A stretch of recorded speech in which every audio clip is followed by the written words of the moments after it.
paktën të dy zonjat, edhe zonja Mile dhe zonja Zaka, kanë folur vazhdimisht në foltorën e parlamentit. Zakas, se kishim dëgjuar në njërë, po ishin shumë sot, ishin disa, isha Ardit Bido, pra ishin disa që... Sot ju ka rënë juve në sy, sepse në fakt janë nga më... Aktivet. Më aktivet, paktën gjatë këtyre 4 muajve të parë. Ti nuk mund presësh nga njerëz që janë ullur për herë të parë në një parlament, që të kenë të njëjtën performancë me njerëz që kanë atje 16 vjet, 20 vjet, ka dhe njerëz për tyre që janë 30 vjet. Kështu që unë mendoj që ne nuk duhet jemi shumë tash për që në fillim me këtë grup njerëzish të rinj, nga të gjitha palët, sepse nuk bëhet fjala vetëm për deputetët e Partisë Socialiste, po edhe për deputetët e rinj të forcave të tjera.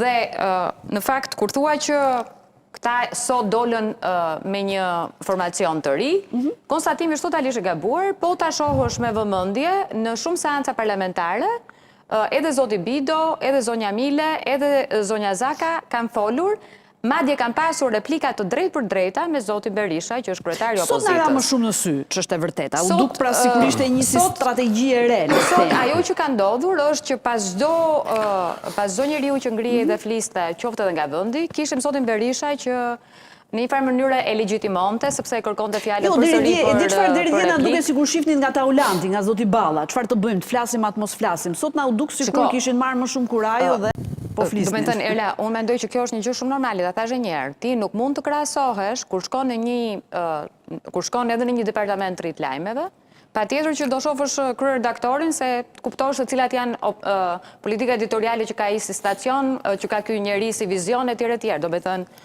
nuk është gabim kur ti e thua që shikojnë kryetarin e grupit, se në informacion politik ti patjetër që do veprosh me frymën e grupit dhe do shikosh kryetarin e grupit.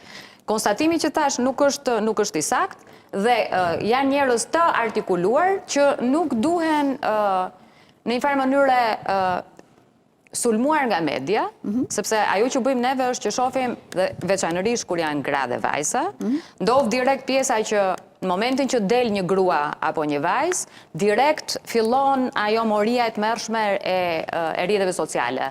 Sot nuk të vret më njeri me plumb edhe me armë, sot të vrasin me sharje, me fyerje, me etiketime në rrjetet sociale.